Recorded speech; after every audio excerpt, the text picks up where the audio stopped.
የኢትዮጵያን ህዳሴ ለማብሰር በኢህአዴግ ነው የጀመርኩት። መቼ? ጠቅላይ ሚኒስትር መለስ ዜናዊና የአቅም ግንባታ ሚኒስትር ተፈራ ዋልዋ የኢትዮጵያዊ ትውልድ የነገ ዕጣ ፈንታ ምን ይሁን በሚል ምሁራኖችን ሰብስበው በ92 መጨረሻ በ93 መግቢያ ይመስለኛል በሚዲያ እየተላለፈ ነበረ። አሁን ያንን በጣም የምፈልገው ስለነበረ እከታተል ነበረ። ማናችሁንም አልነቅም፣ ማናችሁንም አልነቅፍም። ሁላችሁም መስሏችሁ እና ወዳችሁ አውቃችሁ ፈቅዳችሁ አይደለም፣ ተጭኖባችሁ ነው። ስለዚህ ሸክማችሁ የከበደ ወደ እኔ ኑ የሚለው ዛሬ እኔን ከመሃላችሁ መርጦ ስለናንተ ነው። እኔ ከሁላችሁ አንሼት ቢያዋራ ሆኜ ተነጥፌ ሁላችሁ እንድትረማመዱብኝ ላገለግላችሁ ነው። እስከ ሰማይ ወደዚህ ስንመጣ አውቀን አይደለም የመጣ ነው፣ ፈልገን አይደለም የመጣ ነው፣ ገብቶን አይደለም የመጣ ነው ማለት ነው። ስለዚህ አሁን ወደ ሰማይ ግን ልንመለስ መፈለግ አለብን ማለት ነው። ፍለጋችንም የሚጀምረው በጥያቄ ነው ማለት ነው። ስለዚህ እኔ ማን ነኝ? ከየት ቤት ወዴት መጣው? ወዴትስ ነኝ ብለን መጠየቅ አለብን ማለት ነው።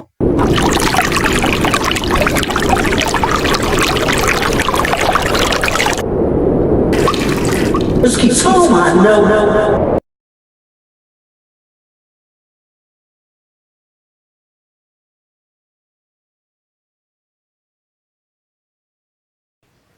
ጤና ይስጥልን። እንደምን ከረማችሁ ለሚስጥረ ሰብ ቤተሰቦች። እንግዲህ ይህን ሚስጥረ ሰብ ቻናል በዩቲዩብ ስንጀምር በይበልጥ የአንድ አዳም ቤተሰብ ሰው ተዋህዶ ግብረገብ ልምድ የተቋረጠውን ለማስቀጠል ነው። ይኸውም ከህፃንነት አመል ተገንብተን ለወጣትነት ጠባይ ለምተን በጉርምስናነት ስብዕና ሀብታም ሆነን በጉልምስና ስነ ምግባር አድገን ወደ ሽምግልና መንፈሳዊ ባህሪ ብልጽግና እንደርስ ዘንድ ነው። ምክንያቱም ከትክክል ካልተነሳን ድምዳሜያችን ስህተት ይሆናል። ምክንያቱም ከስህተት የተነሳ ድምዳሜው ስህተት ስለሆነ ከትክክል የተነሳ ድምዳሜው ትክክል ስለሆነ እና ይህንን ታሳቢ በማድረግ ነው ይህንን ቻናል የጀመርነው። ስለዚህ ኢትዮጵያ የራሷ የሆነ የብሔር ታሪክ፣ የዜጋ ወግ፣ የሀገር ባህል፣ የቤተሰብ ግብረገብ ልምድ፣ የትውልድ ዘመናዊ የህዝብ ሰላምና የእግዚአብሔር ምሳሌ ያላት ተዋህዶ ናት እና ይህንን ግን በግልጽ ሳልሸሽግ የምናገረው ኦርቶዶክስ ማለት የግሪክ ሁለት ወርድ ነው፣ ቀጥታ መንገድ ማለት ነው። ይሄ የግሪክ ፍልስፍና ከኢትዮጵያ ግዕዝ ሰምና ወርቅ ባህር ሐሳብ ጥበብ ጋር በፍጹም ግንኙነት የለውም። ይህንን እንድታውቁ እፈልጋለሁ። አሁን እኛ ሐሰት አለ፣ መንገዱ ሳጥናኤል ነው። እምነት አለ፣ ድልድዩ መድኃኔዓለም ነው። እውነት አለ፣ መንገዱ አማኑኤል ነው። ስለዚህ ከትላንት ሳጥናኤል ዓመተ ዓለም ፍዳና ኩነኔ በነገ መድኃኔዓለም ዓመተ ምሕረት ገላጭና መገለጫ ወደ ዛሬ አማኑኤል ዓመተ ሰላም ፍቅርና ነፃነት ተሻግረናል። ህዳሴያችን ይህ ነው። ስለዚህ ኦርቶዶክስ ይህንን ጋርዷል። ስለዚህ በዚህ ተጠያቂነቱ የሚቀጥል ይሆናል። ምክንያቱም ከአብ ዓመተ ዓለም በወልድ ዓመተ ምሕረት ወደ መንፈስ ቅዱስ ዓመተ ሰላም ተሻግረን ነገር ግን በዓመተ ምሕረት ቆሟል። ይሄ የኦርቶዶክስ የግሪክ ፍልስፍና ችግር ውጤት ነው። እና የኢትዮጵያ ህዳሴ ዛሬ 3 ርቢ 3 ሲደመር 1 ርቢ 4 ይሆናል 28 አማኑኤል ማለት ደግሞ እግዚአብሔር ከኛ ጋር ማለት ነው። ይህን በሌላ ጊዜ እንመለስበታለን። እንደ መግቢያ ግን ለዛሬ ይህንን ልግለጥ ብዬ ነው። አመሰግናለሁ። የመጀመሪያ ጥያቄ የመምሰል ግዴታ አለብን ከዚህ በፊት ብለዋል። የመምሰል ግዴታችንን የመሆን ስርዓታችንን ሳንለቅ የሰው ልጆች የመምሰል ግዴታ አለብን የሚል ሀሳብ ሰምቻለሁና ፍቃደኛ ሳንሆን የምናደርጋቸው አብዛኛ ማለት ለቤተሰቦቻችንም ይሆናል ለጓደኞቻችንም የምናደርጋቸው ነገሮች አሉ ማለት ለዛ ጊዜ ብቻ ተብሎ ማለት ነው። ከእንደዛ አንጻርም ወስደዋለሁ። ሌላ በህይወትም ሊኖር ይችላል። እንዴት ነው? ትምህርትንም ሊሆን ይችላል። እንደዚህ አይነት ነገሮች ሌላ ሰው መጀመሪያ የነበረው አስተሳሰብ ለዛ ሲባል የተወሰኑ የምንወጣቸው ግዴታዎች አሉ። ከዛ አንጻር መታየት ይችላል። ይህንን መልስ በምሳሌ አድርገው እርሱ ከዚህ በፊት ካሉት ልምድ እንደዛ አድርገው ቢነግሩን ይሄን መልስ ደስ ይለኛል። ኦኬ ጥያቄህ የመምሰል ግዴታ እና የመሆን ስርዓት። አሁን በመሆን ስርዓት ውስጥ እኛነት ነው ያለው። በመምሰል ግዴታ ውስጥ እኔነት ነው ያለው። አሁን ሰው በእኛነት የመሆን ስርዓት መብትና በእኔነት የመምሰል ግዴታ ምርጫ አለው ማለት ነው። ስለዚህ ሰው ምን አለው? የእኔነት ምርጫ፣ የድንግላዊነት ነፃ ፈቃድና የእኛነት መብት አለው ማለት ነው። ስለዚህ አሁን የመሆን የእኛነት ስርዓት መሰረታችንን ሳንለቅ ነው የእኔነት የመምሰል ግዴታችንን። አሁን የእኔነት የመምሰል ግዴታ ንግግር ሲሆን የእኛነት የመሆን ስርዓት ተግባር ነው። አሁን በተግባር ሳንሆን በንግግር መምሰል የለብንም፣ ወይም በእኛነታችንን አፍርሰን ወይም ዘግተን እኔነታችንን መቀየር የለብንም። ነገር ግን አሁን ጥልቀታችን ነው መሆን፣ እልፍ ዝርዝር ነጥላነታችን ነው መምሰል። ስለዚህ የመምሰል ስም አለን፣ የመሆን ማንነት አለን ማለት ነው። አሁን ይሄ ጥልቅ ስለሆነ ከዚህ በፊትም በመዋቅሩም ጥናት ምርምር፣ በትምህርቱም ካሪኩለም፣ በፖለቲካውም ፍልስፍና፣ በሃይማኖቱም እውቀት ይሄ ስላልተሰበከ ወይም ስላልተማራችሁት ሊከብዳችሁ እንደሚችል እሙን ነው። ነገር ግን ለማቅለል ሰው ማን ነው የሚለው ጥያቄ መጠየቁ አግባብነት ያለው ይሆናል። ይኸውም ሰው ማን ነው? እግዚአብሔር ሰውን በጥልቅ ዓላማ ቃል በሙሉ ራዕይ ጊዜ የብዙ እሴት ሰው ለሰፊ ማህበር ቦታ ፈተናና ወደ ነጠላ ዝርዝር እልፍ ተልኮ ቋንቋ ለጥያቄ ወርዷል። ስለዚህ ሰው የቋንቋ ጥያቄውን ሳይጠየቅ የቦታ ፈተናውን አይፈተንም። የቦታ ፈተናውን ሳይፈተን የሰው ተዋህዶን አይዋሃድም። የሰው ተዋህዶን ሳይዋሃድ የጊዜ ሽግግሩን አይሻገርም። የጊዜ ሽግግሩን ሳይሻገር የቃል መልሱን አይመለስም። ስለዚህ ሰው ዓላማው ጥልቅ ነው፣ ራዕዩ ሙሉ ነው፣ እሴቱ ብዙ ነው፣ ማህበሩ ሰፊ ነው፣ ተልእኮ ነጠላ ዝርዝር እልፍ ነው። አሁን ይሄንን ሳወራ ይህ ወሬ የሚነገር አይደለም፣ በተግባር የሆነ ነው፣ ከውስጥ ወደ ውጭ የወጣ ነው። ሰምታችሁት አታውቁም። ለምሳሌ ስሜት ትላላችሁ። ስለ ስሜት ትርጉም ምንድን ነው?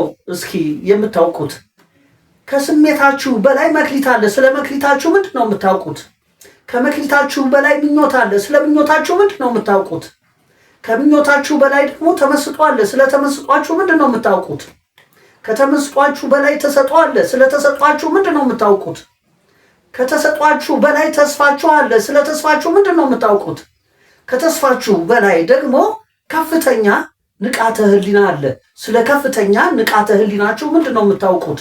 ይሄን በንግግርም በግብርም በዝክርም በስነ ምግባርም በተግባርም አታውቁትም። ምክንያቱም መዋቅራችሁ፣ ትምህርታችሁ፣ ፖለቲካችሁና ሃይማኖታችሁ ይሄንን አያውቁትም።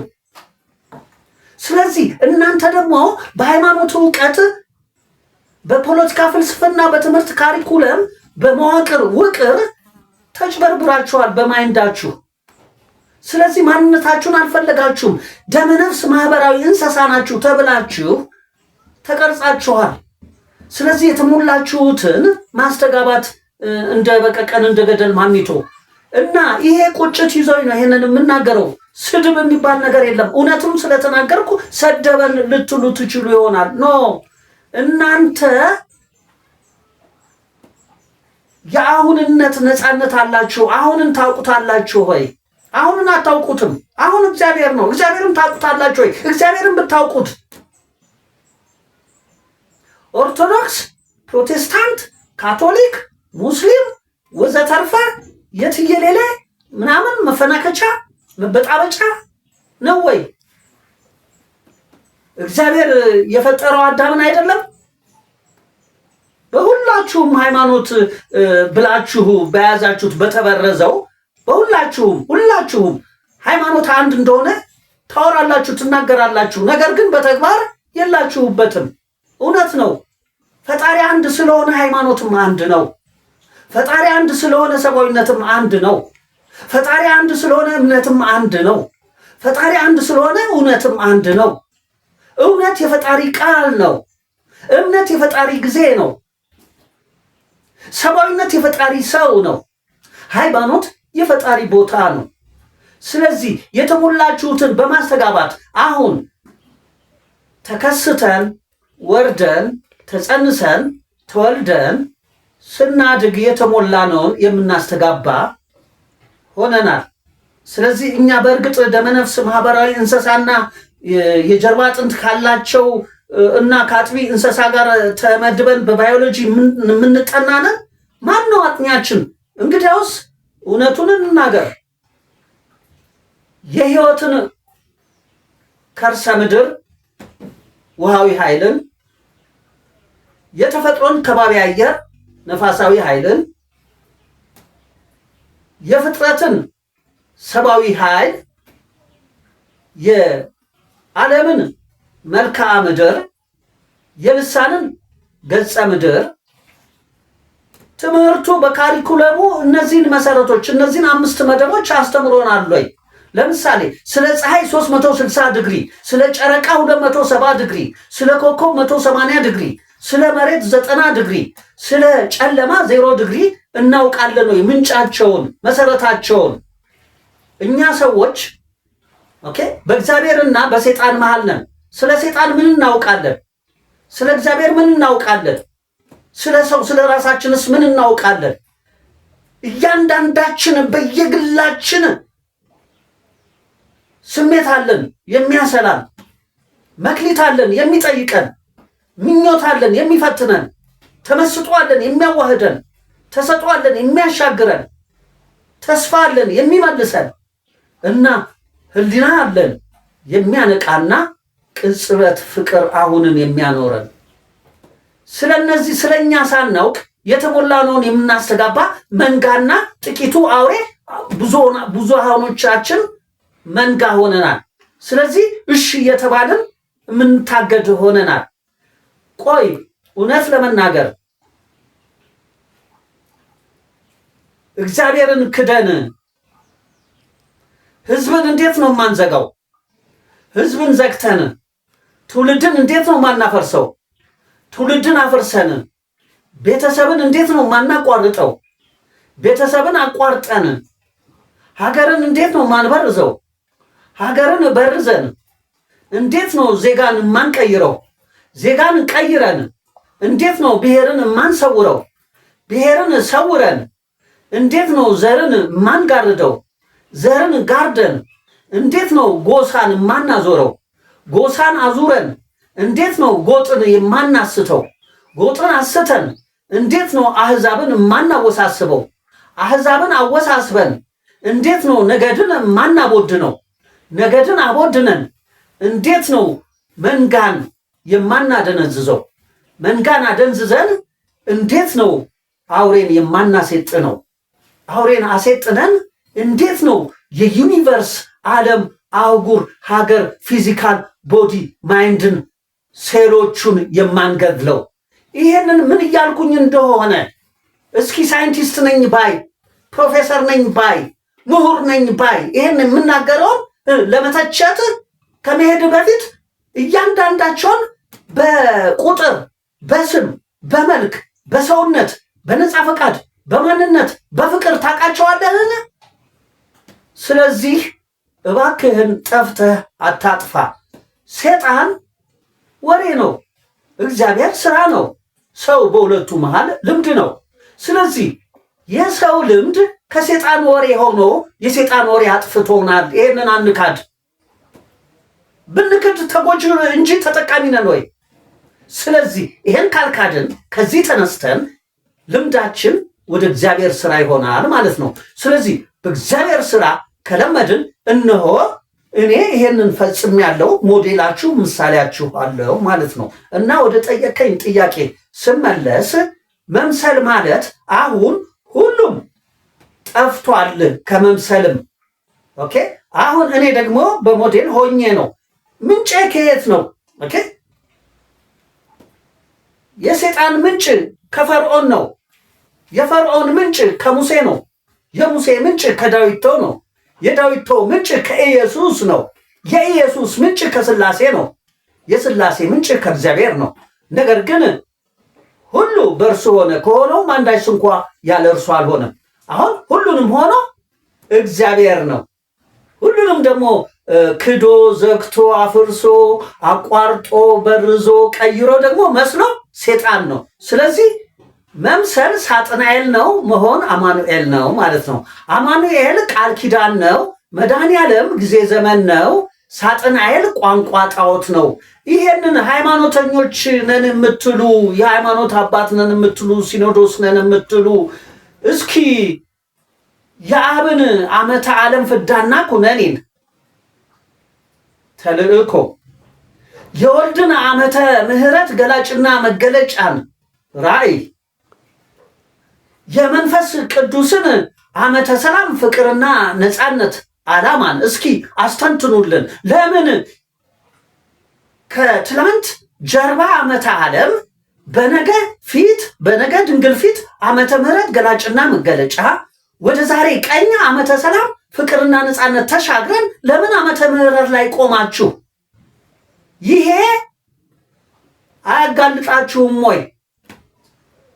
ከአማኑኤል በመድኃኔዓለም ወደ ሳጥናኤል መቅረታችሁን ይሄ ያሳብቅባቸዋል። አሁን ስለዚህ መልሳችሁ ምንድን ነው? ከትላንት በነገ ወደ ዛሬ ተሻግረናል፣ ወይም ከትላንት ዜጋ ወግ በነገ ትውልድ ዘመናዊ ወደ ዛሬ ህዝብ ሰላም ተሻግረናል እና የዛሬ ህዝብ ሰላም መሆን ነው። የትላንት ዜጋ ወግ መምሰል ነው። አሁን በወግ መስለን ጠፍተናል በኔነት።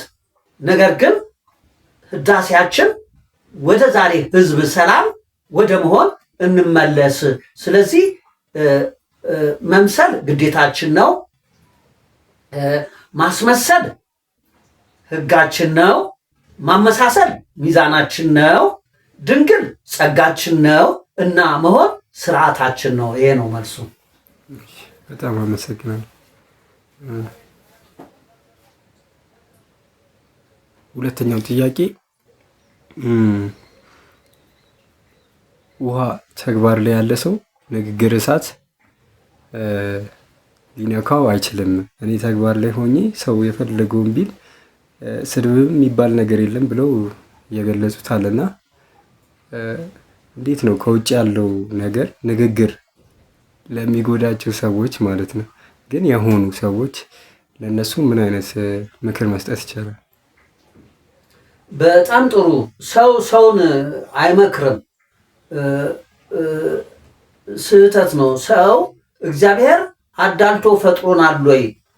ስለዚህ አዳልቶ አልፈጠረንም። ሰውን እውነተኛ መረጃና ትክክለኛ አቅጣጫ መናገርና ማሳየት እንጂ ሰው ሰውን ሊመክር ሰው ማን ነው? ስለዚህ ምክር ሳይሆን እውነተኛ መረጃና ትክክለኛ አቅጣጫ መናገርና ማሳየት ነው። እና በዚህ ላስተካክለውና አሁን እኛ ቅድም እንደገለጽኩት የቀኝ ውሃ ተግባር፣ የፊት ነፋስ ስነ ምግባር፣ የግራ ሰብ ዝክር፣ የኋላ አፈር ግብርና፣ የጀርባ እሳት ንግግር አሉን። ስለዚህ እሳት ልሳን ነው፣ አፈር ዓለም ነው፣ ሰብ ፍጥረት ነው፣ ነፋስ ተፈጥሮ ነው፣ ውሃ ህይወት ነው። ስለዚህ ሰው በህይወት ውሃ ቃል፣ በተፈጥሮ ነፋስ ጊዜ፣ በፍጥረት ሰብ ሰው፣ በዓለም አፈር ቦታ እና በጀርባ እሳት ቋንቋ ነው የተፈጠረው ማለት ነው። ስለዚህ ሰው እሳታዊ ኃይል፣ አፈራዊ አልቦ ኃይል፣ ሰባዊ ኃይል፣ ነፋሳዊ ኃይል፣ ውሃዊ ኃይል አሉት ማለት ነው። አሁን ውሃን የማይታይ መንፈስ ነው አይደል?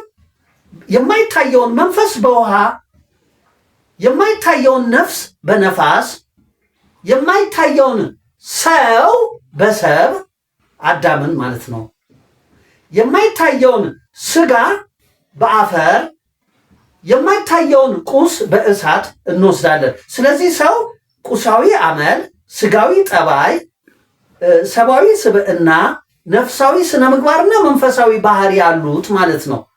እና ጥያቄህን ግልጽ አድርገህ አልጠየቅም። ለሰዎችም ግልጽ እንዲሆን መልሱም ግልጽ እንዲሆንላቸው ድጋሚ ጠይቀኝ፣ ግልጽ አድርገህ። ምክር አይመከርም ብዬ ግልጽ ልታደርገው ከቻልክ ግልጽ አድርገው፣ አጭር። እሺ፣ ትክክለኛ መረጃና አቅጣጫ በምን አይነት ሁኔታ ለእነሱ መስጠት እንችላለን? በጣም እሺ፣ አሪፍ። ኦኬ፣ አሁን እኛ ሰው በሰማይ ተፈጥረናል እና በአዳምነት፣ እኛ ሰው በምድር ተወልደናል እና በወንድና ሴትነት፣ እኛ ሰው በዓለም ተቀርጸናል በጥቁር ነጭ፣ በእስላም ክርስቲያን፣ በአበሻ አረብ ፈረንጅ ወይም በአማራ ትግሬ ኦሮሞ ወዘተርፈ ተቀርጸናል እና በዓለም የተቀረጽነው አጥፍቶናል፣ በምድር የተወለድነው ገሎናል። ነገር ግን በሰማይ የተፈጠርነው ዘላለማዊ ያኖረናል። ስለዚህ ሰማይ አሁን ነው እና ከአሁን ሰማይ ወዴት ነው ያለነው? አሁን ወደ ብላክ ሆል፣ ወደዚህ ዩኒቨርስ፣ ዓለም፣ አህጉር፣ ሀገር፣ ፊዚካል ቦዲ ማይንድ ላይ ነን ያለነው ማለት ነው። ስለዚህ ከሰማይ ነው ወደዚህ የመጣ ነው ማለት ነው። አሁን ለምሳሌ ፀጉሬ፣ ቆዳዬ፣ አጥንቴ፣ ስጋዬ፣ ደሜ፣ ብልቴ፣ ጥፍሬ፣ ይሄ ፊዚካል ቦዲ ካወቅኩ፣ ለዚህ ለፊዚካል ቦዲ ካለው ለቦዲዬ ደግሞ ማይንድ አለው ማለት ነው። እና እኔ ይሄንን ነኝ ወይ? እና ወደ ይሄ ፊዚካሌ ቦዲዬ ማይንዴ ውስጥ እኔ መጣሁ ወይስ እነሱ ወደ እኔ ጋር መጡ? እኔ ማን ነኝ? በዚህ የተወሰንኩ የታጠርኩ በዚህ ቀለበት ውስጥ በዚህ ሴራ ውስጥ ነኝ ወይ ያለሁት? እና ይሄ አቅመ ቢስነቴ፣ ድክመቴ፣ ሞቴ አይደለም ወይ? ይሄ ይሞታል። እኔ ልሞት ነው ወይ ፈጣሪ የፈጠረኝ? እና ፈጣሪ ካለ ትምህርት ቀርጾኛል፣ ይሄን አልሰውርም። አባት እናት ወልደውኛል፣ ይሄን አላቋርጥም። ነገር ግን ፈጣሪ ፈጥሮኛል እና ፈጣሪ ከፈጠረኝ ፈጣሪ የት ነው ያለው? እና ፈጣሪ ከፈጠርከኝ በምንድን እንዴት ፈጠርከኝ? እና እንዴት ነው አንተ እንደፈጠርከኝ ላውቅ የምችለው ብዬ መፈለግ አለብኝ። ስሰማ ሃይማኖት ነው ፈጣሪ የሚገኘው ሃይማኖት ቤት ነው ይሉኛል። ይሄዳለው መጀመሪያ የወላጆቼ ሃይማኖት ጋር ይሄዳለው። እዛ መልስ እንዲሰጠኝ ፈጣሪን ፈልጌ ነው የሚሄደው። ቃሉን ለማግኘት ነው የሚሄደው። እዛ ጋር መልስ ካላገኘው ኦኬ እዚህ ጋር ስህተት አለ ወይ ፈጣሪ የለም ወይ ስህተት አለ ላለው ከዛ ወደ ሌላ አደርጋለሁ። ይሄን ሳደርግ ግን ሰው ሰብኮኝ ሰው መክሮኝ ሳይሆን ከውስጤ በፈለቀ በመነጨ ፍላጎት ነው ማለት ነው ፈጣሪን የምፈልገው። አሁን ይህን ፍለጋ ይህን ጥያቄ ሳደርግ በጎቼ ድምፄን ያውቃሉ፣ በሰሙኝም ጊዜ ይከተሉኛል። አሁኑ ከውጭ ድምፅ እንደሚመጣና በጆሮዬ እንደምሰማ ሁሉ እንዲሁ ከውስጤም ሳልዘጋ ስሰማ የሚመጣ መልእክት ይኖራል። አሁን የውጭውን ከውስጡ የውስጡን ከውጭ እያነጻጸርኩ እና ሃይማኖቶች ጋር ሁሉ እያሰስኩ የኔን ተሞክሮ ንገረኝ ስላልከኝ ነው እየነገርኩት ነው። እና አሁን የውስጡን መጽሐፍቶችን ሁሉ ሞከርኩ፣ አነበብኩ፣ ትምህርቱንም ተማርኩ፣ ጣርኩ፣ ጋርኩ። ነገር ግን ወይ ትምህርቱ ይሆናል ደደብ ወይ እኔ እሆናለሁ ደደብ። ልንግባባም አልቻልንም። ኦኬ እንዴት ፈጣሪ ጋር ተጣላው? እንዴት ትምህርቱ ከኔ በለጠ? አንተ የፈጠርከኝ ሰው ሆኜ እንዴት ሰው የቀረጸው ወይም ሰው ካሪኩለም ወይም ሰው ያዘጋጀው ትምህርት እኔን እንዴት ሊበልጥ ቻለ? እና በሚል ከፈጣሪ ጋር ግጭት ፈጠርኩ፣ ተጣላው እና ሃይማኖትም ጋር ሄድኩ። እዛም መልስ አላገኘሁም። መምሰል ነው። መጨረሻ ላይ የፍለጋዬ ውጥረትና እንትን ባለማቋረጡ ከውስጤ ጋር ድምፅ ኮኔክሽን ፈጠርኩ ማለት ነው። አሁን ለካስ ይሄ ማይንዴ የማያውቀውን ነው የሚያውቀው። ምን ማለት ነው? የተማርኩትን፣ የተሰበኩትን፣ የሰማሁትን፣ የኮረሽኩትን እንጂ ሌላ የሚያመነጨው ነገር እንደሌለ ደረስኩበት ማለት ነው። እንግዲህ ከውስጥ ስብዕናዬ እችን ሰቤ እችን ተረዳ። አሁን ሰቤን አገኘሁኝ ማለት ነው። እኔ ይሄን እንዳልሆንኩ አወቅኩኝ። ስለዚህ ሞት ያስፈራኝ ነበረ። ፍርሃቴ ሞት ነበረ። አሁን የደመነፍስ ሞቴን በምን በአውሬ ፍርሃቴ ቀየርኩት። የአውሬ ፍርሃቴን በቁስ ተሸናፊነቴ ቀየርኩት። የቁስ ተሸናፊነቴን በስጋ ድክመቴ ቀየርኩት። የስጋ ድክመቴን በሰብ ሚዛኔ ቀየርኩት። የሰብ ሚዛኔን በነፍስ ብርታቴ የነፍስ ብርታቴ ወደ መንፈስ አሸናፊነቴና ወደ አምላክ ድፍረቴ ወደ ንቃተ ህሊና አደረሰኝ በውስጥ በኩል። ይሄ ለሰው አይታይም። ይሄም የኔ የፊዚካል ቦዲ ማይንድም አያውቀውም። ስለዚህ ይሄ የኔ እንኳን የማያውቅ ከሆነ እንዴት ነው የእናንተ ሊያውቅ የሚችለው? ይሄ የኔ አያውቅም። ከዚህ ለቅቄ ነው የወጣሁት እና ግንኙነት የፈጠርኩት። ስለዚህ እያንዳንዳችሁ ሁላችሁም ሴት ሁኑ ወንድ፣ ጥቁር ሁኑ ነጭ፣ እስላም ሁኑ ክርስቲያን፣ አበሻ ሁኑ አረብ ፈረንጅ፣ ይሄንን ትችላላችሁ። ሞዴል ሆንኩኝ። ይሄንን ነው መረጃና አቅጣጫ የምሰጣችሁ። ስለዚህ እዚህ ጋር ያለውን ልንቃወም አንችልም። እዚህ ጋር ያለውን ሁሉ በመምሰል ግዴታችን ነው እና ልምምድ የምናደርገው እዚህ ነው። እዚህ የመለማመጃችን ቦታ ነው። የሰማዩን መንግስተ ሰማይና የሰማዩን ገነት እዚህ ጋር አመጣሁት ማለት ነው። ስለዚህ ከሰዎች ጋር ሼር ላደርግ ብሞክር ብጥር አይደለም ለሌሎች ሰዎች እህት ወንድሞቼም ወላጆቼም ገለልተኛ አደረጉኝ። እንደገናም ትዳር መሰረኩኝ። በትዳርም የተወሰነ ጊዜ አብረን ሄድን። ከዛ በኋላ ተንሸራተቱ። ምክንያቱም የውጭው ከባድ ስለሆነ እና አሁን ብቻዬን ሆንኩኝ። ብቻዬን ነኝ አይደለሁም። እኔ ዋናዬን ይዣለሁ እና በትርፍ ነው አሁን ያለሁት። ስለዚህ እኔ ሞትን ድል ነስቻለሁ። አሁን ሞትን ድል ነሳሁ ማለት ምን ማለት ነው? ይሄ የሚሞት እንደሆነ የሚታወቅ ነው። ነገር ግን ከዚህ ከሚሞተው ጋር እዚህ ውስጥ አይደለሁም። በቁስ ፍላጎቴ አይደለሁም። ከቁስ ፍላጎቴ በነፍስ ዝንባሌ ወደ መንፈስ ፈቃዴ ሄጃለሁ። ስለዚህ እዚህ ያለው እዛ ነኝ፣ እዛ እያለሁ እዚህ ነኝ፣ መመላለስ እችላለሁ ማለት ነው። ይሄን እግዚአብሔር ነው የሰራው እና ለምን አንተ አገኘህ፣ አንተ ለምን ቻልክኛ ለምን አልቻልንም ብላችሁ የምትቀኑ ትችላላችሁ። እግዚአብሔርን አሁንን ፈልጉ። ስለዚህ ይሄንን መረጃና አቅጣጫ ማሳየት ማለት መምከር ማለት አይደለም። ስድብ የሚባል ደግሞ የለም። ሰው ራሱን አልፈጠረም። እግዚአብሔር በመልኩ እንደ ምሳሌው ሰውን ፈጥሮታል። ስለዚህ ሰውን መሳደብ ማለት ምን ማለት ነው? እግዚአብሔር በመልኩ እንደ ምሳሌ የፈጠረውን ሰው እንኳን ልትሰድበው ቀና ብለህ በዓይንህ ሙሉ ልታየው አይቻልህም። ስለዚህ እዚህ ጋር ይሄን አይደለም። ሰው ምናልባት ሊያድፍ ይችላል ይሄ ነገር ግን እሱ ያደፈ አይደለም፣ ፍጽምና አለው ይሄ ቢያድፍ። እንደገናም ደግሞ በአንጻራዊ ይሄ ሊነጻ ይችላል። ይሄ ስለነጻ ውስጡ ንጹህ ነው ማለት አይቻልም። ምክንያቱም ውስጡ ሊያድፍ ይችላል። ላዩ አድፎ ውስጡ ሊነጻ፣ ላዩ ነጽቶ ውስጡ ሊያድፍ የሚችል እንዳለ አትዘንጉ።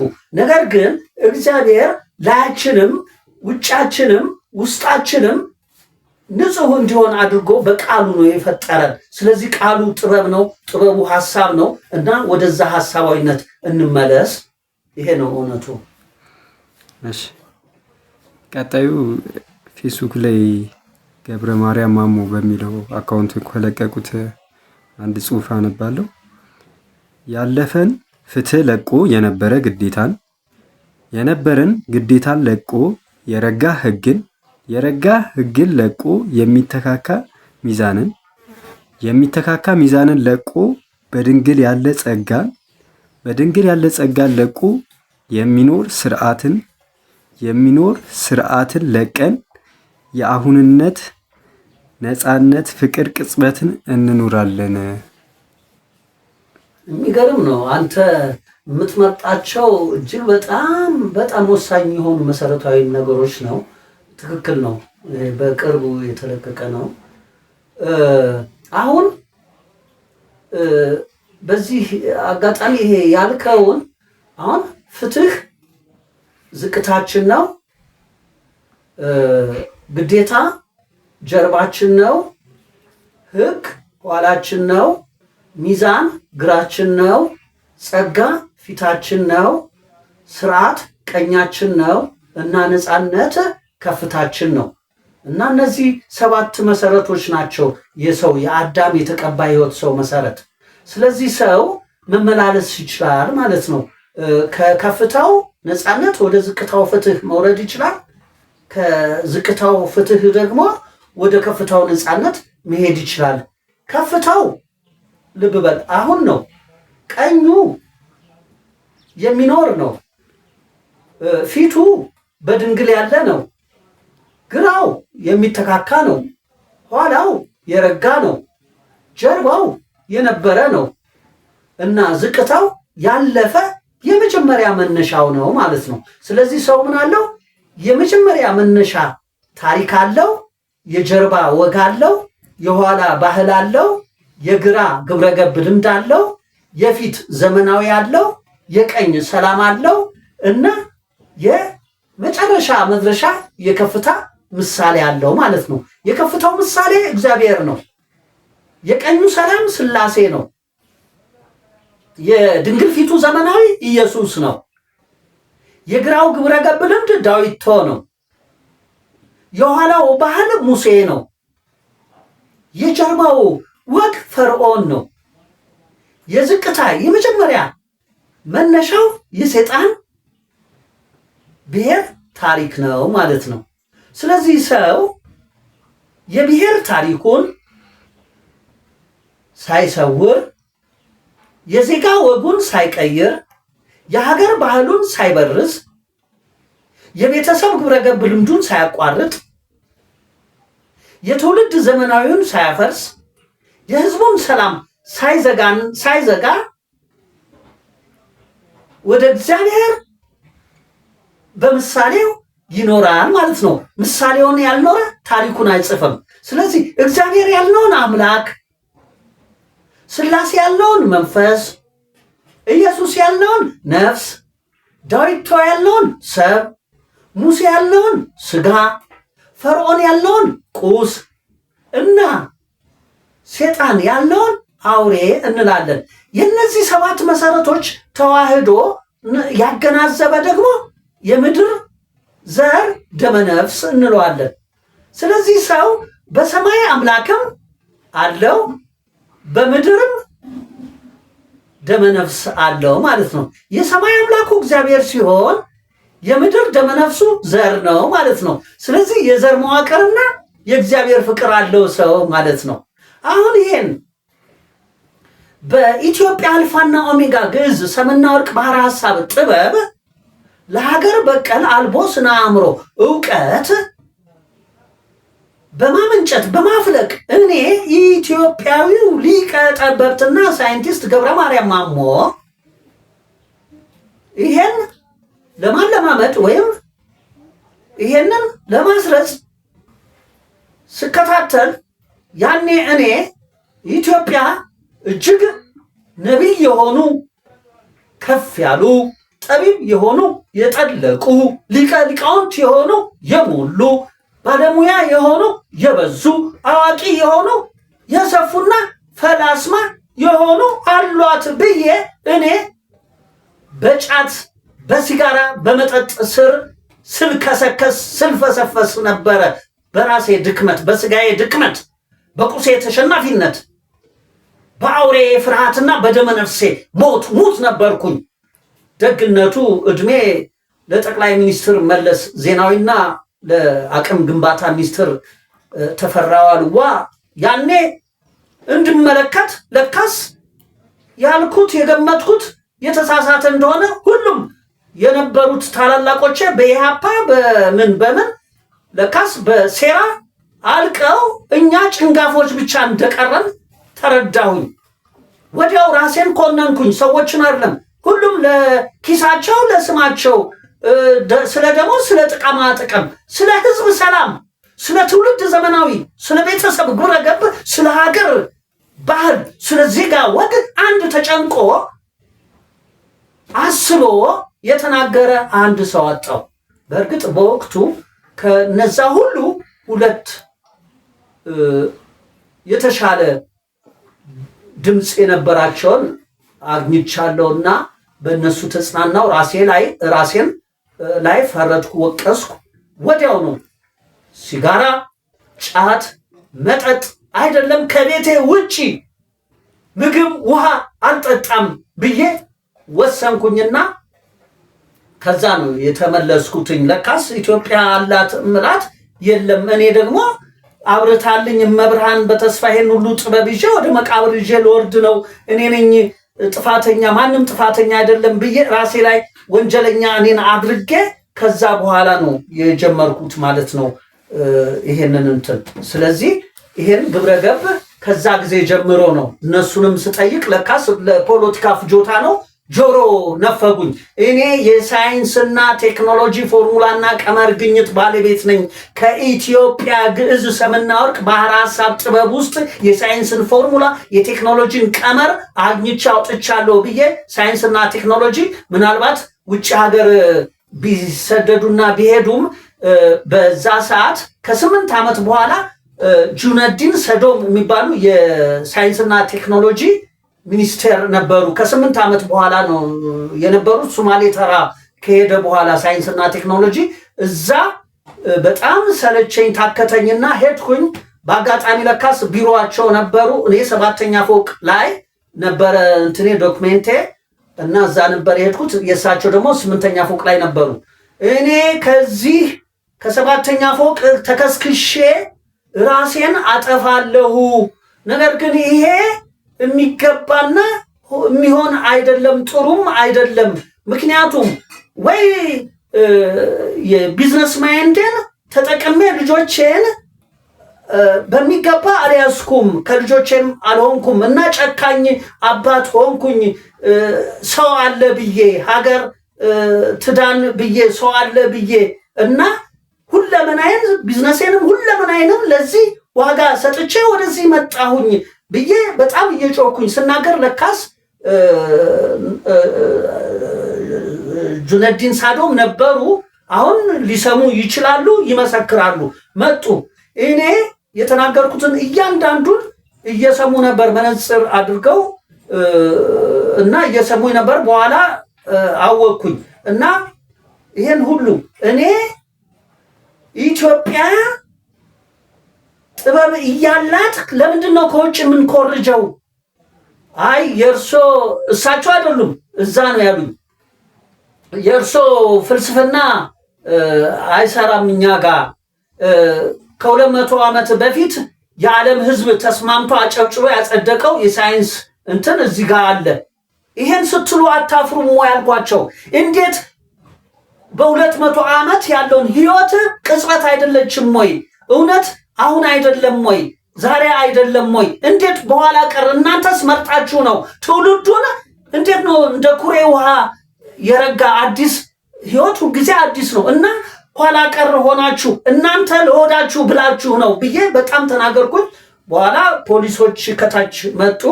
ወዲያው ቀጭን ትዕዛዝ አስተላለፉ እንዳይነኩኝ። ይልቁንም ለእኔ ድጋፍ ሆነው እስር ቤት እንደመላክ ጁነዲን ሳዶም እጅግ የተከበሩ ሰው ናቸው። እኔ እመሰክርላቸዋለሁ። እና ወዲያው በአስቸኳይ ጠየቁኝ። ነገርኳቸው። በሉ በአስቸኳይ የእሳቸውን እንትን ፈጽሙላቸው፣ ተከታተሉና ቶሎ ፈጽሙላቸው፣ ካልሆነ እኔ ጋር አምጡ ብለው እንትን አሉ። ለወዲያው ያንን ትዕዛዝ ሲሰሙ ሁሉም በቃ እንደ እብድ እንደምን የሚቆጥሩኝ በደንብ እንትን አሉ። በደንብ ተሰምተውኝ ስለነበረ አሁን ይሄ ሁሉ ዝርዝር ያስፈለገው ምናልባት ጠቃሚ ነው ብዬ ሳይሆን ምናልባት ሰዎች ወሬ ስለምትወዱ ይሄ ወሬ ምናልባት ሊለውጣችሁ ከቻለ ብዬ ነው እንጂ ትርጉም የለውም። ምክንያቱም እኛ አሁንን ነው የምናስበው፣ አሁንን ነው የምንሰራው፣ አሁንን ነው የምንኖረው። የኖርነውን ቅጽበት ነው የምንሞተው። ሌላ አዲስ ተስፋ አዲስ ህይወት ነው የምንቀበለው እና በዚህ ነው እግዚአብሔር በጥበብ የፈጠረን እና አሁን ይልቅ ህፃን በአመል ካልገነባ ነው ወጣት ሲሆን በጠባይ አይለማም። ወጣት በወጣትነቱ በጠባይ ካለማ በጎረምሳነቱ የስብዕና ድሃ ይሆናል።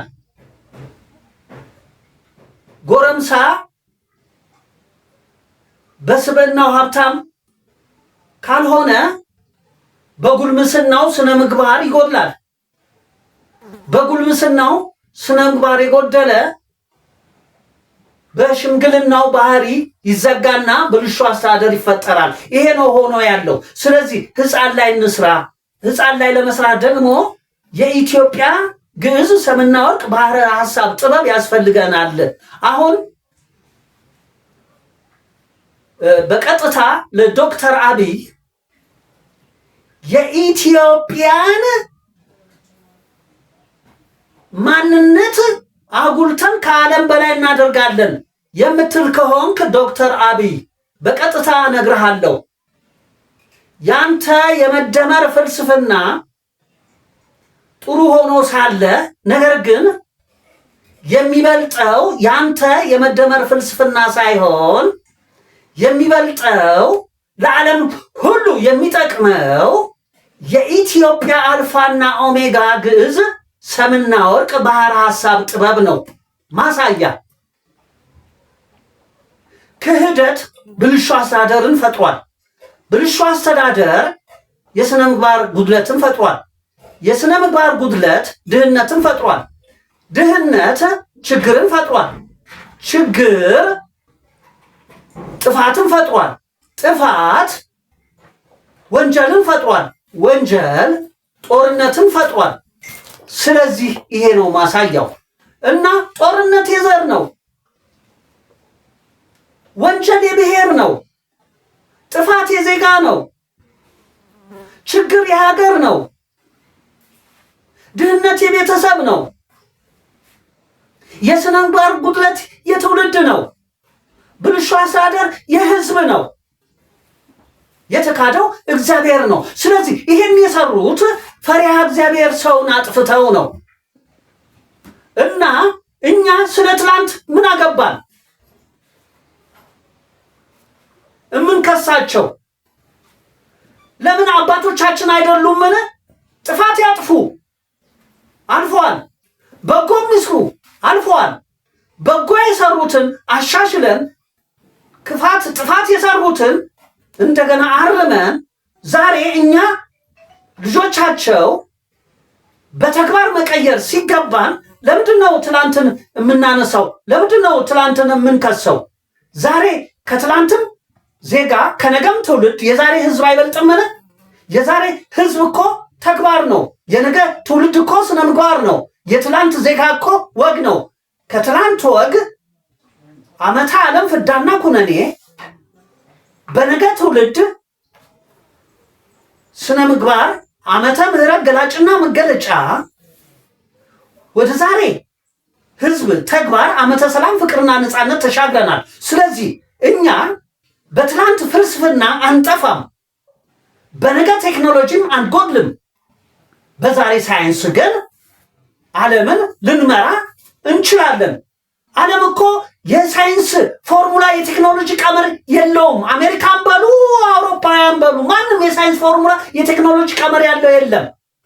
በፖለቲካል ሳይንስ በነ ማርክስ ኤንግልስ ሌኒን ፖለቲካል ሳይንስ ርዕዮተ ዓለም በነጭ የቀለም አብዮት በፍልስፍና በአረም አስተምህሮ በ66 አውሬ ጥፋት አሁን እግር ተወርች ታስረን እኛ ባሪያ ሆነን ዕዳ ሊኖርብን የሚችለው የምን ዕዳ ነው?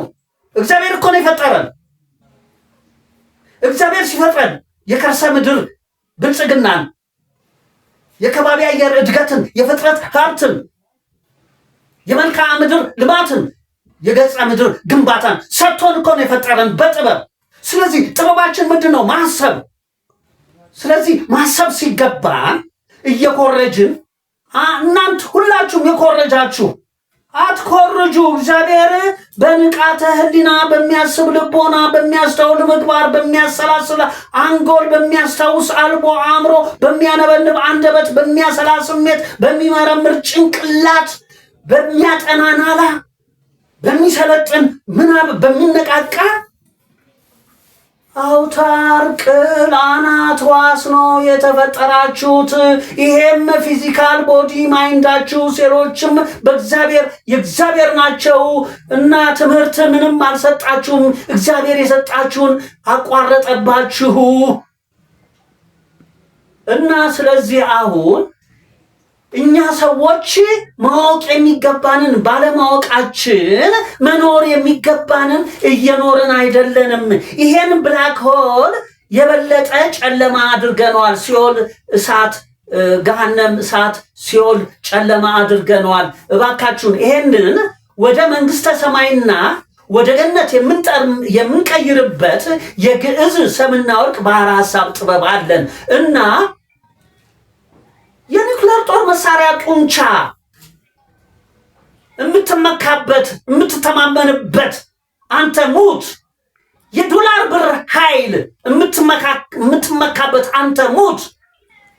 እግዚአብሔርን ልትክር ነው? ፈጣሪ አይደለም? እግዚአብሔርን ይችላል? ያንተ የኒውክሌር ጦር መሳሪያ ጡንቻና ያንተ ዶላር ብር ኃይል እግዚአብሔርን ይችላል? እንደ ባለስልጣን ሆኜ ነው የምናገርህ። የኢትዮጵያ ንጉሥ ቃልን ልዕልት ጊዜን ዙፋን ሰውን ንግስት ቦታንና መንግስት ቋንቋን ሰጥቶናል። አንተ ከየት ያመጣኸው ነህ? አንተ ሰው ከሰው እንዴት ነው የሚበልጠው? እግዚአብሔር አዳምን አይደለም የፈጠረው? አዳም ከአዳም ይበልጣል? አዳም አንድ አይደለም? እባክህን ወገኔ ሰው ሆይ እባክህን ይብቃ ፍዳና ኩነኔ። አሁን አንተ የገባህበት ቅርቃር ልትወጣበት ሲገባህ፣ በጥበብ በማሰብ ልትወጣበት ሲገባህ ለልጆችህ ፍዳ ለልጅ ልጆችህ መከራን እንዴት ታስቀምጣለህ? እባክህን በአንተ ይብቃ፣ በአንተ ይቁም። እኔ ብቻዬን ሆኜ እንደ ቁራ ስለፈልፍ ሌሎች ውሸተኛሞችን ትሰማላችሁ፣ እኔን ግን የሚሰማኝ አንድም ሰው የለም። ኢትስ ኦኬ እንድሰማ አይደለም የኔም ንግግር የሚሰማ ቀላል ተራ ወሬ የሴጣን ወሬ አይደለም። ይሄ የእግዚአብሔር ቃል ጥበብ ነው። ስለዚህ ማንም አይችለውም። የማንም ማይንድ ሊረዳው አይችልም። አውቃለሁ። የኔም ማይንድ አይረዳውም እንኳን ከኔ ጋር ሆነው እንኳን። ስለዚህ አሁን እባካችሁን ሰዎች ሰው እንሆን፣ ወደ ሰውነት እንመለስ። አዛውንት ዛሬ ተዘግቷል። ጎልማሳ ዛሬ ፈርሷል። ጎረምሳ ዛሬ ተቋርጧል። ወጣት ዛሬ ተበርዟል። ሕፃን ዛሬ ተቀይሯል። ሁሉም ጥቂት አውሬ፣ ሁሉም መንጋ ሆኗል። እግዚአብሔር ለዚህ አልፈጠረንም። እግዚአብሔር ለፈጠረን ዓላማ እንመለስ። የእግዚአብሔርን ቃል የሰይጣን ቋንቋ አታድርጉት እና እግዚአብሔር በመሆን ነው እንጂ በንግግር እግዚአብሔር አይሰበክም።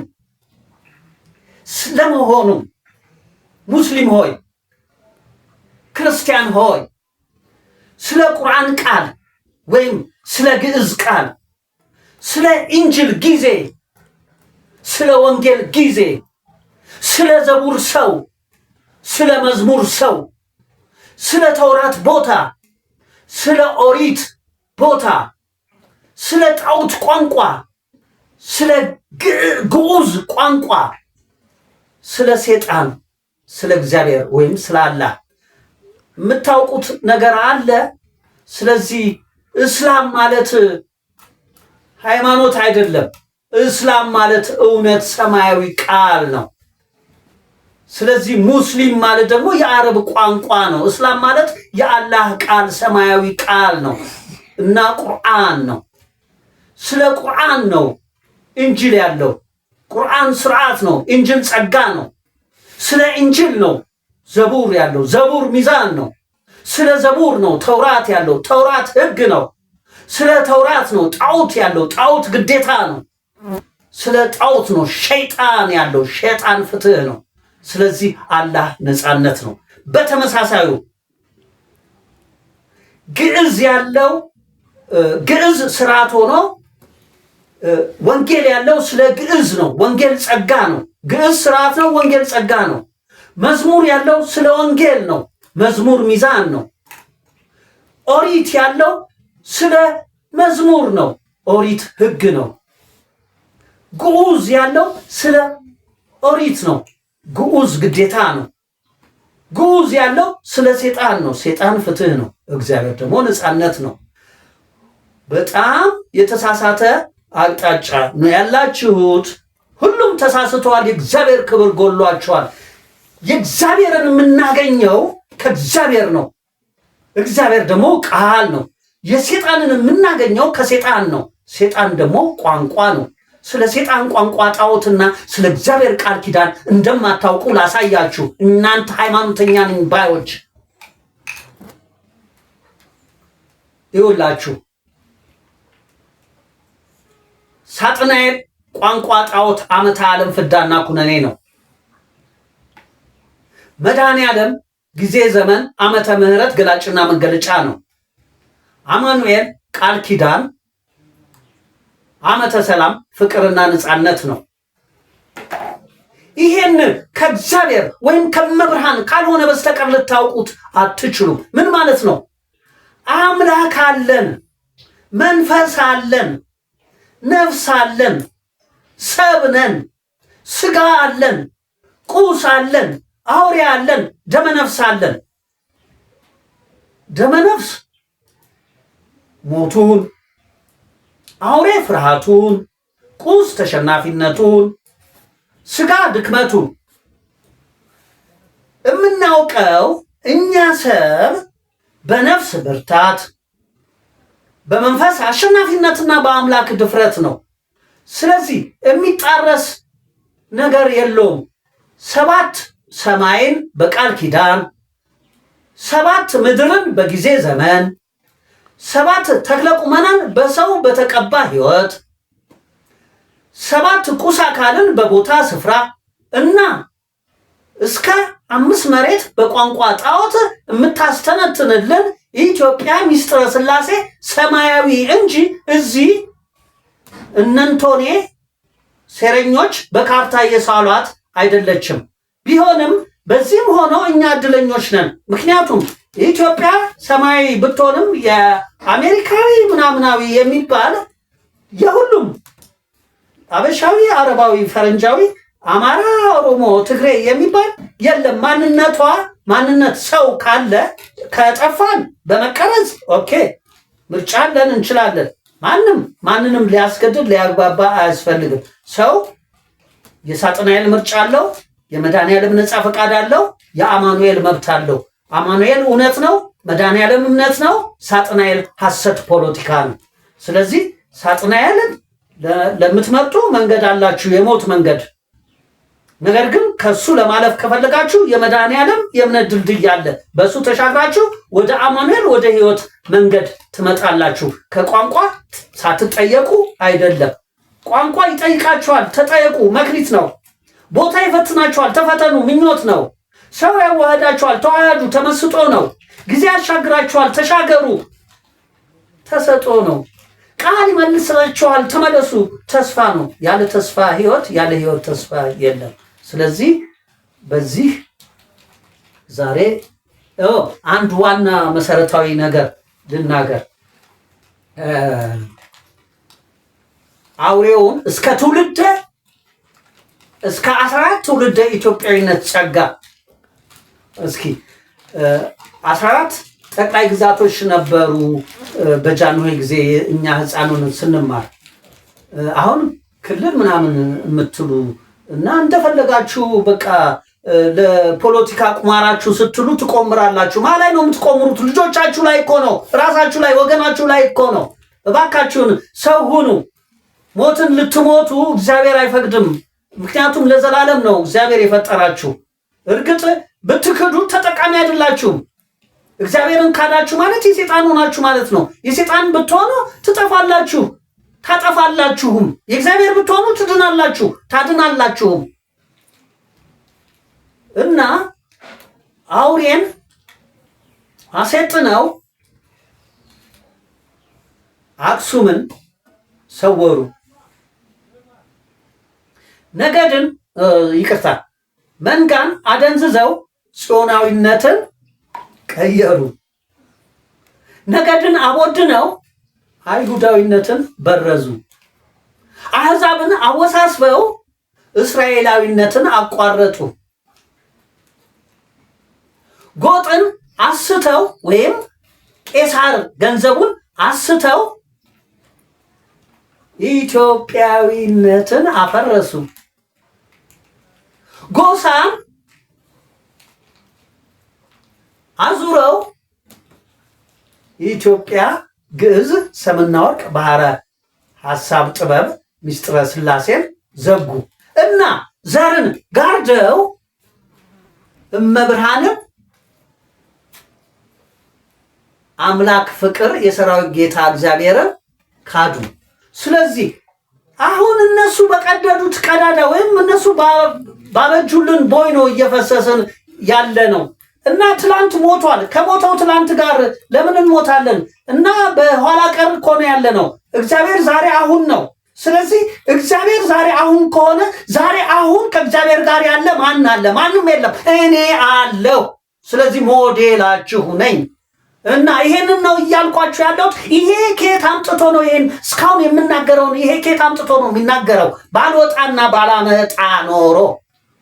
ስለዚህ አንዳንዶች በፕሮቴስታንትም በሙስሊምም በኦርቶዶክስም በተለያዩ እግዚአብሔር እንድንናገር እንዲህ ልኮናል፣ መንፈስ እንዲህ በሉ ብሎናል የምትሉ ቀባጣሪ ውሸታሞች፣ እስኪ ኑ ከእኔ ጋር። እግዚአብሔር የት ነው ያለው?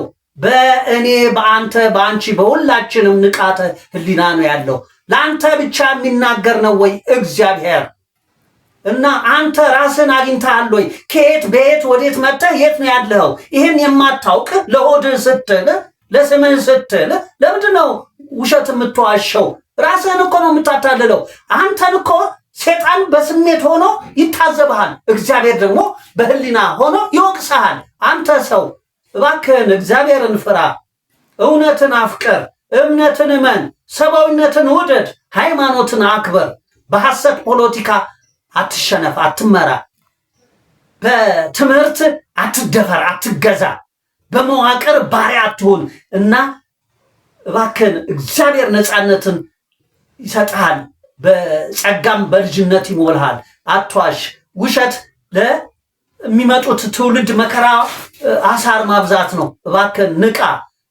ሰውን ስናገለግል እግዚአብሔር ጥበብ ይሰጠናል። የምናገለግልበትን ሰውን ስናገለግል እኛ በማውራት አይደለም፣ በመስራት ነው። እግዚአብሔር ስራ ነው፣ ሴጣን ወሬ ነው። እና የምትጮሁ እናንተ ኢየሱስ ጌታ ነው ስትሉ ኢየሱስ ራሱ እውነት ቢመጣ ና ኢየሱስ ጌታ ነው ተቀበለው አትሉትም? ትሉታላችሁ ስለማታውቁ። እባካችሁ ይሄን ሁሉ ያውቃል። በምህረቱ ሁላችንንም ምሮናል። ምንም ፍቅር ነው። ፍቅር ማለት ትርጉሙ ይግባችሁ። ምንም ቂም የሌለበት፣ በቀል የሌለበት፣ ቁጣ የሌለበት፣ ፍጹም ተሸንፎ የሚያሸንፍ ማለት ነው። እርኩስ ቁጥርስ አሸንፎ የሚሸነፍ ማለት ነው። ስለዚህ እግዚአብሔር ፍቅር ነው፣ 999 አምላክ። ሴጣን ቁጥር ነው፣ 666 አውሬ። ስለዚህ ማንም 666 አውሬ ተከታይ ነኝ ምናምን ነኝ፣ ይሄ ያልገባውና ግራ የገባው ነው። እባካችሁን እኔ ልንገራችሁ እውነቱን። እግዚአብሔር አዳምን ሲፈጥረው ህሊናውን ነብይ አድርጎ ነው። ልቦናውን ጠቢብ አድርጎ ነው። ምግባሩን ሊቀ ሊቃውንት አድርጎ ነው። አንጎሉን ባለሙያ አድርጎ ነው። አልፎ አእምሮን አዋቂ አድርጎ ነው። አንደበቱን ፈላስማ አድርጎ ነው። ስሜቱን ደብተራ አድርጎ ነው። ጭንቅላቱን ጠንቋይ አድርጎ ነው። ናላውን ቡዳ አድርጎ ነው። ምናቡን መጽሐፍ ገላጭ አድርጎ ነው። አውታሩን አዝማሪ አድርጎ ነው። ቅሉን አንጥረኛ አድርጎ ነው። አናቱን ፋቂ አድርጎ ነው እና ሕዋሱን ፉጋ አድርጎ ነው እና አዳም በሰማይ 7 ራስ በአምላካዊነት፣ በምድር 7 ራስ በደመነፍሳዊነት 14 ራሶች አሉት። ይሄንን አይደለም ውሸት ነው የምትል ሃይማኖተኛ ነኝ የሃይማኖት አዋቂ ነኝ የምትል ምዕራፍ ቁጥር የምትጠቅስ ስለ ኦሜጋ ምሳሌ ነፃነት፣ ስለ ግዕዝ ስርዓት ሰላም፣ ስለ ወንጌል ዘመናዊ ጸጋ፣ ስለ መዝሙር ሚዛን ልምድ፣ ስለ ኦሪት ሕግ ባህል፣ ስለ ግዑዝ ግዴታ ወግ፣ ስለ አልፋ ፍትህ ታሪክ ታውቃለህ? በና ግጠመኝ ስልህ ምንን ላስታውስህ መሰለ? ዳዊት ከቤተሰቦቹ ተመርጦ የተቀባ እረኛ ነበረ። ለወንድሞቹ ምግብ ተቋጥሮ ሊያደርስላቸው ሲሄድ ጎልያድ ሲደነፋ ሲፎክር ነበረ። እነሱም ዝም ብለው ነበረ። ዳዊት እንዴት ዝም ትላላችሁ አለ እና ደቦል ድንጋይ ጠጠር ለቀመና በወንጭፉ አስፈነጠረ፣ በግንባሩንም ተረከከው እና በራሱም ጎራዴ አንገቱን። ይሄ ዳዊት ጎልያድን ድል ነሳው የሚል ያንን ታሪክ ሊናገርን መስሎ ነው። አሁን የኔ ያንተ ያንቺ የሁላችንም ታሪክ ነው። የዳዊት ታሪክ፣ የኢዮብ ታሪክ፣ የዮናስ ታሪክ፣ የሁሉም የመጽሐፍ ቅዱስ ያሉ ታሪኮች ስለ ግለሰቦቹ ሊያወራ ሳይሆን ለእያንዳንዳችን እስከ ትውልድ እስከ መጨረሻው የሚሄድ ነው። ስለዚህ አሁን እኔ እንደ ዳዊት አንተ ደግሞ እንደ ጎልያድ ና።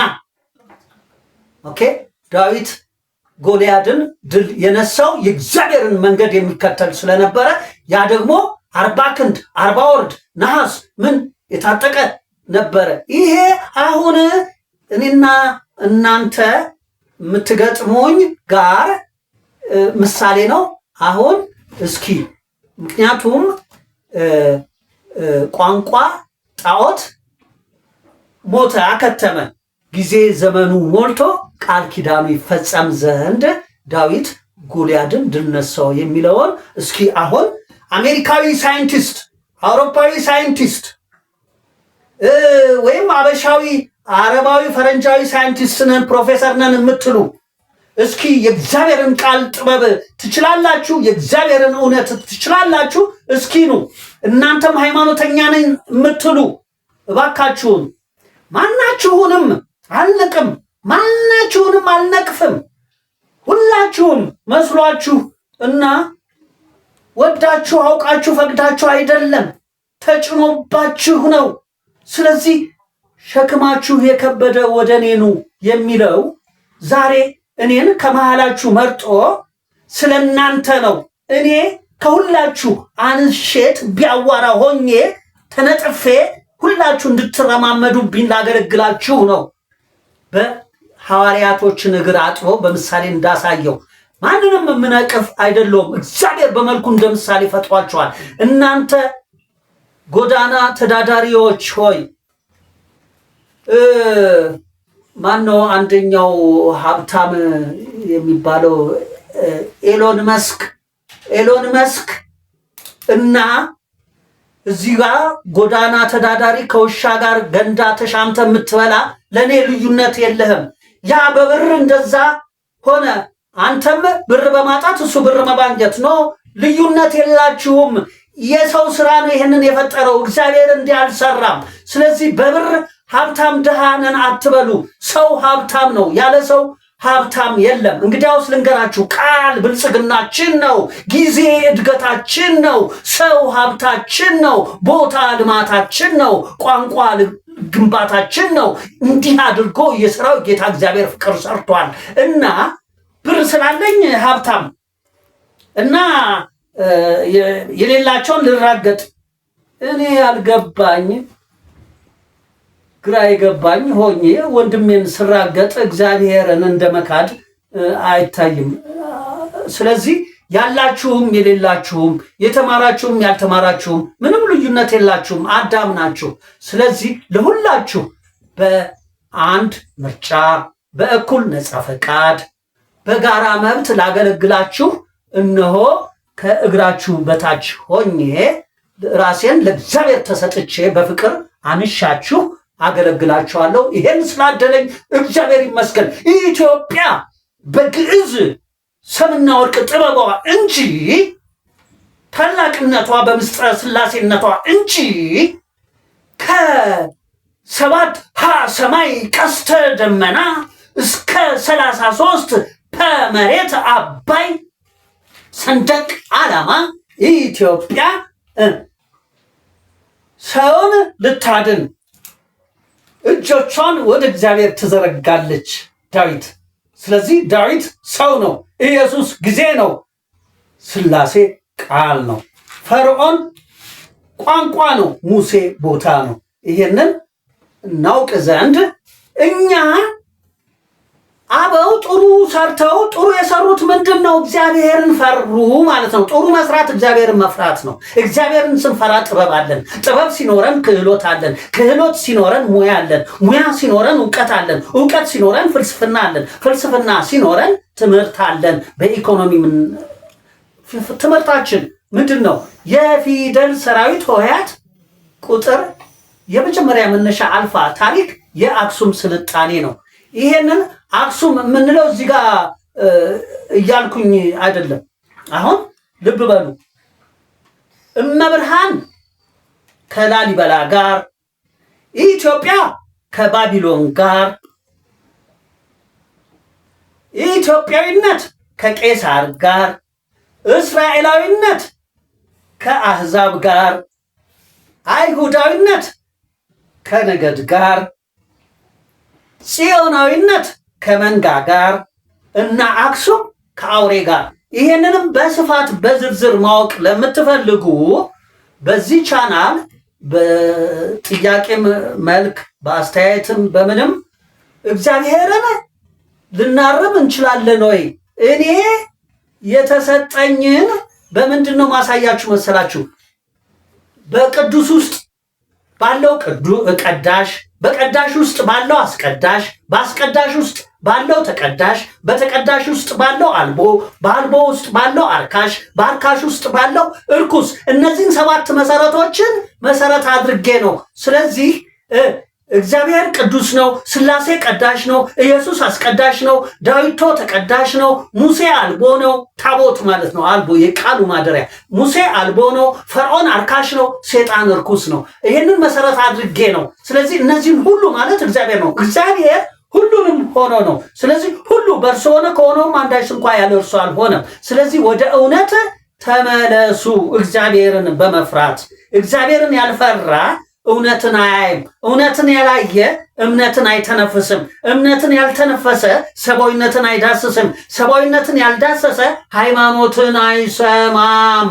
ሃይማኖትን ያልሰማ ፍልስፍናን፣ ፖለቲካን አይናገርም። ፖለቲካን ያልተናገረ ትምህርትን አይጽፍም። ትምህርትን ያልጻፈ መዋቅርን አይመረምርም፣ አያነብም። ስለዚህ መርምሩ፣ መዋቅርን በማረጋገጫ ጻፉ፣ ትምህርትን በመጻፍ ጠይቁ፣ ፖለቲካን በምስክር ፈትኑ፣ ሃይማኖትን በማስረጃ ተዋሃዱ፣ ሰብአዊነትን በተጨባጭ ተሻገሩ፣ እምነትን በግልጽ ተመለሱ ወደ እውነት በእውን እና ኑሩ እግዚአብሔርን በፍቅር።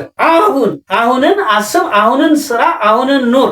እግዚአብሔር አሁን ነው። ስለዚህ እግዚአብሔር አሁን ከሆነ አሁንን ያጣ እግዚአብሔርን ያጣ እግዚአብሔርን ያልፈለገ ነው ማለት ነው። ስለዚህ እግዚአብሔር አሁን ነው። እኛ እግዚአብሔርን የምንሰብከው ሳይሆን እግዚአብሔርን በስራ የምናመልከው ነው፣ እየሰራን እንጂ ስራችን እንጂ መስበክ ያለበት ይሄ ምላሳችን አርካሽ ነው። ጠፍተንበት ስናበቃ ሌላውንም አናጥፋበት፣ አንናገር። ምላስ የፈርዖን ነው። እንግዲያውስ ሆድ የሴጣን ነው፣ ምላስ የፈርዖን ነው። ጆሮ የሙሴ ነው፣ እጅ የዳዊቶ ነው፣ አፍንጫ የኢየሱስ ነው፣ ዓይን የሥላሴ ነው፣ እግር የእግዚአብሔር ነው። ስለዚህ እኛ እግዚአብሔር ፈጥሮናል። የእግዚአብሔርን መንግስቱን እንወርሳለን፣ በልጅነት ጸጋም እንሞላለን። አመሰግናለሁ። የሚስጥረ ሰብ ቤተሰቦች፣ አሁን ይሄ መጽሐፍ ለሚፈልግ እንጂ ለማይፈልግ አንብቦ ስለማይረዳው ስለማይገባው ለማይፈልግ ከውስጥ ፍላጎት ለሌለው አናበረታታም። ነገር ግን የውስጥ ፍላጎት ላለው ሰው ይገባዋል። እንደ መጽሐፍ ቅዱስ ጥልቅ ነው ይሄ። ምክንያቱም ከእግዚአብሔር ቃል ከግዕዝ ወደዚህ ወደ ቁሳዊ ቋንቋ ንግግር የወረደ ስለሆነ ጥልቅ ነው። በአንድ ጊዜ ተነቦ ሳይሆን 2 3 መደጋገም ይፈልጋል መጽሐፉ። ስለዚህ ርዕሱ ምንድን ነው? ካልጠፋው አዳም ቶ ለጠፋው አዳም። ካልጠፋው አዳም ቶ ምንድን ነው? ያልጠፋው አዳም ማን ነው? ለጠፋው አዳም ማን ነው? የጠፋው አዳም። ያልጠፋው አዳምስ ማን ነው? ቶስ ምንድን ነው? የጠፋው አዳም ማን ነው የሚለው ማብራሪያ ልስጣችሁ። አሁን ይሄ ያልጠፋው አዳም በእግዚአብሔር መልክና ምሳሌ የተፈጠረ ሰማያዊ አዳም ነው። ምንድነው ቶ ይሄ 4 አቅጣጫዎቹን የሚያሳይ ነው። አሁን የደቡብ ሕይወት፣ የምስራቅ ተፈጥሮ፣ የሰሜን ፍጥረት እና የምዕራብ ዓለም ያሉት ማለት ነው። አሁን ይሄ አዳምቶ በእግዚአብሔር መልክና ምሳሌ ተፈጥሮ የደቡብ ቀኝ ሕይወት፣ የምስራቅ ፊት ተፈጥሮ፣ የሰሜን ግራ ፍጥረት፣ የምዕራብ ኋላ ዓለም ያለው ማለት ነው። ስለዚህ ይሄንን ለመግለጽ ነው። የጠፋውስ ምን ማለት ነው? አሁን በቃሉ ልቦና ያለው በጊዜው ምግባር ያለው በሰው አንጎል ያለው እና በቦታው አእምሮ ያለው ማለት ነው። ይሄ ያልጠፋው አዳም ሲሆን በጥበብ በክህሎት በሙያ በእውቀት ያለ ማለት ነው።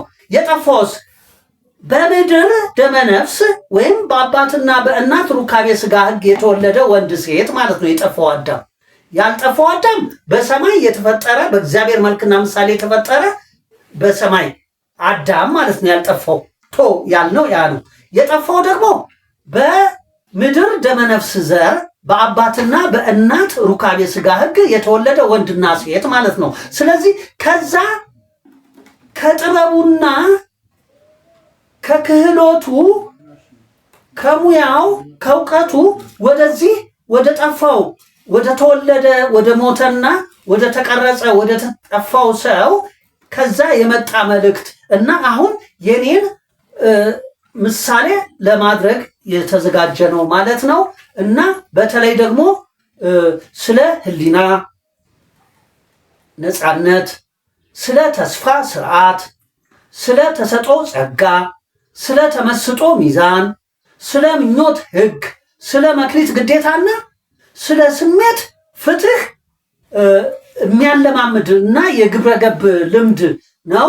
ይሄን በስሜት መስላትን፣ በአመል መገንባትን፣ በጠባይ መልማትን፣ በስብዕና ሀብታም መሆንን፣ በስነ ምግባር ማደግን፣ በባህሪ መበልጸግንና ወደ ንቃተ ህሊና መድረስን ምክንያቱም ከፍትህ ተነስተን ወደ ነፃነት የምንደርስበት አቅጣጫና መረጃ የሚሰጥ ነው እና የምትፈልጉ ብቻ በ09 10 99 18 04 መደወልና ማግኘት ትችላላችሁ። አዲስ አበባ። አመሰግናለሁ።